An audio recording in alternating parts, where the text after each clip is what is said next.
Конкуренция усиливается каждый год, как с местными игроками, также и с крупными сетями, которые уже охватывают все регионы, также и с маркетплейсами. Из-за этого сложно дальше расти в продажах, и при этом ценовая конкуренция усиливается, и сложно увеличивать цены, хотя нужно. Почему важно поднимать цены, особенно последние 3 года во всех странах СНГ, Россия, Казахстан и так далее? Потому что расходы растут на все. Оптовые цены растут, аренда растет, коммуналка растет, налоги растут. И при этом самое важное – это зарплата сотрудников. Если не поднять зарплату сотрудникам, то можно потерять эффективных сотрудников и будет в разы сложнее управлять. Что с этим делать? Здесь важно понимать, как справиться с ценовой конкуренцией. При этом ориентироваться не на конкурентов, не на ваши расходы-доходы, а на клиента. Вот мы все понимаем, что клиент – это самое важное, но про него забываем.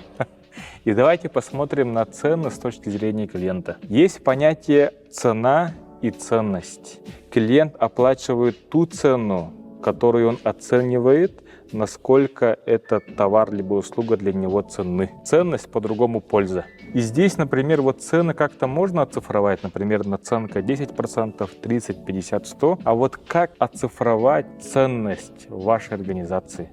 Для этого что мы обычно делаем? Мы оцифровываем все показатели. В первую очередь, самое важное, особенно для магазинов, оцифровать ценность вашего ассортимента. Например, мы оцифровываем обычно по количеству. Хватает ли в нужном количестве вашего товарного запаса? У некоторых бывает так, что при нормативе товарного запаса 1 месяц, товарный запас просто на полмесяца. И просто клиент уходит к конкуренту. Например, рядом с моим домом 3 магазина. В одном магазине цены дешевые, но постоянно не хватает конкретных категорий товаров. Из-за этого мне не нравится, там 1 раз ходил, 2 раза ходил, 3-й раз я уже не пойду. Я иду к тому конкуренту, где ассортимент полный, мне нравится там покупать. Хотя цены чуть дороже, но это второстепенно. Поэтому главная ценность – это наличие нужного ассортимента по количеству. При этом по качеству тоже. Качество – это уже нужно делать опросы у клиентов. Есть ли все необходимые товары, разновидности по размеру, вкусу, характеристикам и так далее. Важно понимать, кто ваша основная целевая аудитория, и у них спросить. И тогда вы можете точно по количеству оценить товарный запас, сколько необходимо, и по качеству. Дальше. Оцифровываем сервис. Важно руководителям обеспечить необходимое количество сотрудников относительно целевых плановых продаж. Иногда просто бывают очереди у кассы, либо не хватает конкретного внимания конкретному клиенту в момент времени.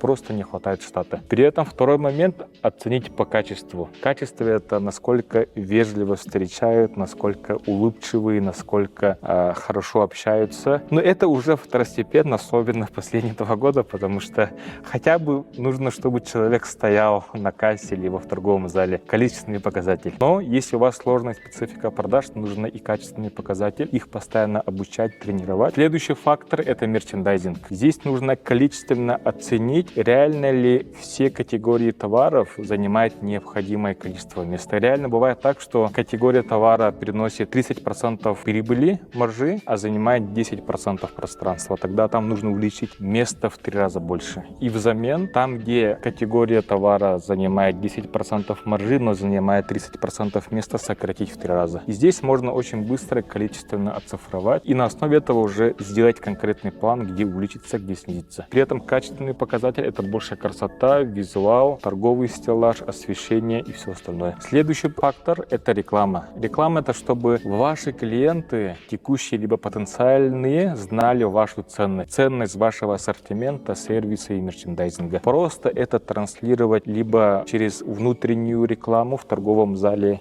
сделать там вывески и так далее, баннеры, либо снаружи магазина, либо через социальные сети, либо медиа. Здесь иногда нужно просто количественно. Мы рекомендуем, чтобы минимально 3% с маржи были направлены на рекламный бюджет. Иногда это через социальные сети, либо медиа. Иногда это просто ежемесячно, ежеквартально менять баннер снаружи или вывеску снаружи. И и качественно. Иногда бывает так, что много расходов на рекламу, но почему-то нету эффекта, значит, качество рекламы не соответствует потребностям, смыслам целевой аудитории. Это тоже можно все оцифровать. Мы любим все оцифровывать и анализировать, и реально можно все оцифровать, особенно в торговле. И тогда вы можете понять, что конкретно сделать по количеству и качеству, по каждому процессу, чтобы увеличить ценность и за счет этого поднимать цены. Просто тупо поднимать цены этого недостаточно. Нужно увеличивать ценность, тогда никакой клиент от вас не захочет уйти. А если ваша ценность будет в разы лучше, чем у конкурентов, то они вообще забудут про ваши цены, у вас будет стоять очередь из клиентов и будут всегда расти продажи и прибыль. Каким образом этого добиться? Приглашаем на первичную консультацию, где мы оцифруем ключевые показатели, и вы поймете, что конкретно сделать, чтобы быстрее расти по финансам, продажам, прибыли и зарплате.